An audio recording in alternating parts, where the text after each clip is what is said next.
अस्सलाम वालेकुम वरहमतुल्लाहि वबरकातुहू। अभी एक जो है वो मियाँ बीवी मशवरा करने आए थे कि हमें कोई बना बनाया मकान लेना चाहिए या नहीं लेना चाहिए।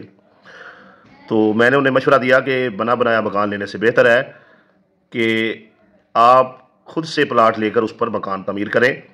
उसके बहुत सारे फ़ायदे हैं। देखें, जो मकान पहले बन चुका है 10 20 30 साल पहले, जो पुराना मकान वो लेना चाह रहे थे, उसकी तो पहले ही उम्र कम हो चुकी है। दूसरी बात यह है कि जो आप नया मकान बनाएंगे, आप अपनी मर्ज़ी से उसकी भर्ती रखेंगे कहाँ पर रखनी है, और उसके बाद अपनी मर्ज़ी से उसके कमरों का साइज़ बनाएंगे, किचन बनाएंगे, बाथ बनाएंगे, गैराज, टीवी लॉन्च, दीगर जो सीढ़ियाँ वगैरह हैं, वाशरूम, हर चीज़ कहाँ कहीं कहाँ ओपन एरिया छोड़ना है, मुकम्मल आप नक्शे से बना लेंगे। और नए मकान की वैल्यू भी ज़्यादा होगी, और नया मकान जो है उसकी ज़िंदगी लाइफ भी ज़्यादा होगी।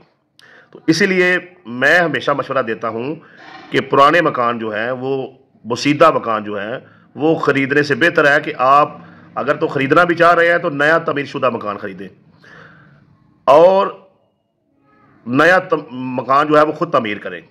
और जो आप मकान ख़रीदेंगे उसमें क्या पता है कि उसने छत में सरिया कितना डाला है, उसकी बुनियादें कैसी बनाई हैं, ठीक है ना, उसमें ईंट कैसी लगाई है, उसमें टाइल पत्थर कैसा लगाया है। आमतौर पर तो ये होता है, दिखता है तो बिकता है, बस वो टाइल शाइल आगे बाहर जो है उसका फ्रंट उस पर लगा के, गेट शेड को अच्छा रंग रोगन मार के, कमरों में अच्छा पेंट शेड करके तो बेच देते हैं।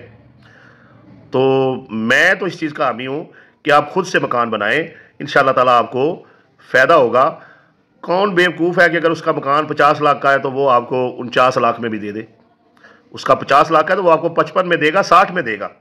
इसलिए बेहतर है आप 50 लगाकर अपना ही न्यू 50 वाला मकान जो है वो तामीर करें। आपको इस पर माली तौर पर भी फ़ायदा होने वाला है। तो इन बातों का ख्याल रखें। इंशाअल्लाह ताला नया मकान जो है खुद से तामीर किया हुआ जो मकान है उसी में ही आपका फ़ायदा है।